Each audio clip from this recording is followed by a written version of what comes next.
Hi, beautiful ladies. I want to share with you is my overflowing joy of this week's Devar Malchus on Parshas Toldos. There's so many incredible points, and I just want to give you some highlights to really tap into the power of this Rosh Chodesh Kislev. So this Devar Malchus focuses on the fact that we are going into Rosh Chodesh Kislev, into the month of Kislev itself.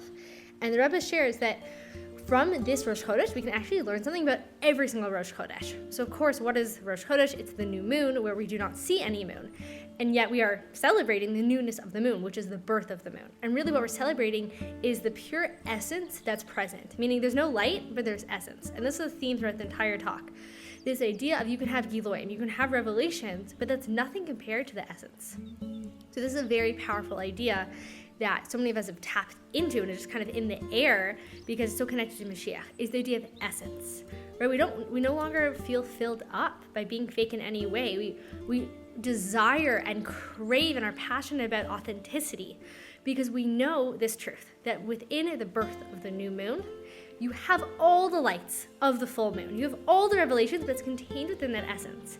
And when we can celebrate the essence, which is just the fact that we exist and we are absolutely connected to God, when we can celebrate our essential self, which is the fact that we and God are one in essence, there can come all the light. From that process, we can go to the full moon and shine bright. But if I'm missing that step, there's no celebration in the light, because the light is not possible without the essence. And so what is this idea of Rosh Chodesh is we're celebrating just the essence itself. And this is also the idea of our essence, which is connected to in the morning. Every single morning we wake up, and that moment of Moda Ani, of thanking God for a new day. What is that doing? It's allowing us to draw our essence into our day. The same way that the new moon is this essential point that then goes into the full revelation of a full moon 15 days later. So what happens is, even as we wake up, we're breathing the air of Mashiach. We're breathing existence. We're breathing our central life force. So it's just this moment of essence of us and God the moment we wake up. And then we draw that into saying Moda Ani, right? We thank God for a new day. Thank you, O living and eternal God, for turning my soul to me. How great is your faithfulness. So even before we have Ani, even before there's any revelation of self, we have Moda, total humility and giving over to Hashem himself. And from that place of totally giving ourselves over to Hashem himself, then we can get to that Ani, that full moon. There's a self here, there's a person here. But first we're tapped into that essence, and then we go from Moda Ani into washing our hands and into morning brachas and saying, why do we say the morning bracha of Sher Yatzar in the morning? Because we're a Bria Chadasha. We are literally a new creation. We are celebrating, right? So this process of drawing down the essence into our day, right? And so then we say Sher Yatzar because we're a new creation. Hashem created us anew, like a new child born. And the Rebbe really goes into the idea of the innocence of a child. They're not praising God because they understand spiritual worlds. They're praising just the fact that Hashem exists. They're connecting to Hashem as He is because that's all they have. They don't have advanced emotional capacities. They don't have advanced intellectual capacities. They're just connecting to God in the simplest way. And the Rebbe's tapping into the purity of this and how our great sages would try to divest themselves of all these spiritual levels in order to pray like a child. And that's us in the morning. We're in this new awakened state of just simply humbly before God in awe of a new day and awe of being created anew. And then we acknowledge Elokai neshama shenatate bi taharihi et habarata et hayitzarta shenafachta bi. So I know I said that quickly, but if you look in the Siddur, it's one of the very first blessings after, it's a blessing after Sher Yatzar, which is the idea that Hashem brought our soul back into this world. It came from the highest world of Atzilus, where it got purified, and it came down through all the spiritual worlds until Nefachta bi, until you blew this breath into me. And breath is a huge theme in this week's Devar Malchus, where the Rebbe really talks about this idea of just like breath is life. And we need breath constantly, right? Breathing while talking, breathing while sleeping, breathing always.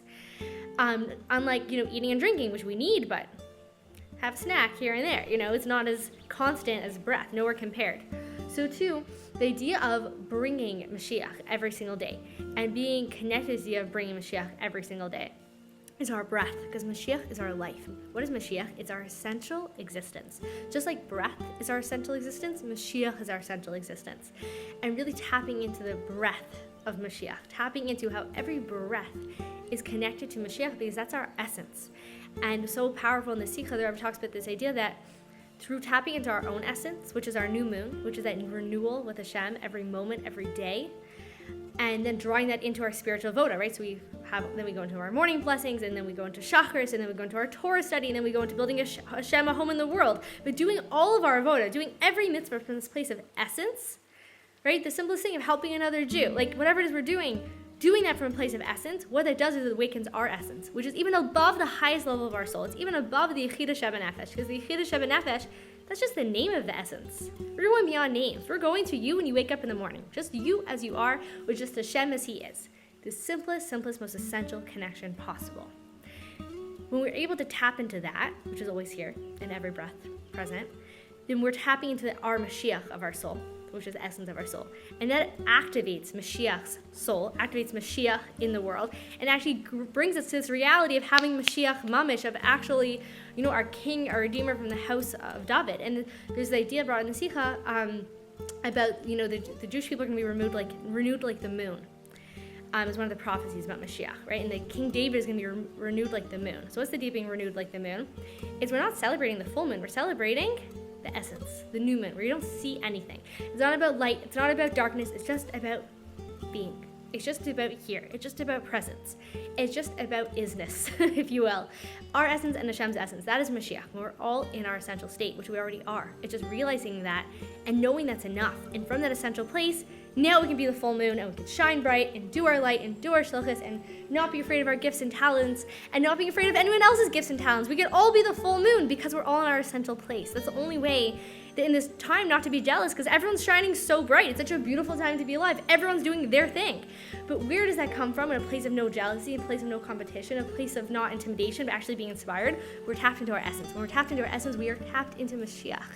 And Mashiach, we want everyone to thrive, and we want everyone to glow, and everyone to really be empowering Mashiach in their mission through every single one of us being in our essence. And the Rebbe says we do not need to do this in some abstract way of learning the highest depths of Torah. No. Do this by helping another Jew. Helping another Jew have food on Hanukkah. Helping another Jew celebrate Yud Tes Kislev and have what to celebrate with. Helping another Jew to celebrate Yud Kislev. And helping another Jew, that is with this intention of essence, that's everything. And so this brings us how to Kislev is connected to the every single Rosh Chodesh. Because what's Kislev? It's case, or kas, right? Which is case, I think it's case. Being hidden, right? The idea of case is the idea of kisoy, right? Like kisei rosh, a hair covering, is the idea of hiddenness, of covering, which is, of course, the new moon. We don't see the new moon. And then you have lo, right? Kislev is also lo, lamed, and vav. What's lamed and vav? It's 36. 36 represents ultimate revelation. It's 6 times 6. What's 6? It's our 6 emotional attributes. It's where we express ourselves, where there's the meanness of life. It's all the emotions. So the emotion squared is about as emotional and as expressive and fully revealed as you can get. So in this one name of Kislev, Rosh Chodesh Kislev, you have the covering, the hiddenness, the essence, and you have the expression. You have the new moon and you have the full moon. You have everything because you're in a place of essence. And so that's connected to every single Rosh Chodesh. So B'ezrat Hashem, we are tapping into our essence this month. Hashem should help us have the most powerful moda'anis of our life. And even before we go, we say moda'ani just to be in that essential place with Hashem and breathe the air of Mashiach. And to do that one mitzvah that's going to tip the scales to the entire world, just from knowing that it's our essence and Hashem's essence. We're home, everything's good, and all lights are on because we're here with Hashem. To learn more about how Gula Wives can be part of your life and support you to live the marriage of your dreams, visit gulawives.org, consider joining the Gula Wives Circle for full support, or step into the light of breakthrough coaching. Looking forward to you experiencing your personal Geula and spreading that light to the entire world.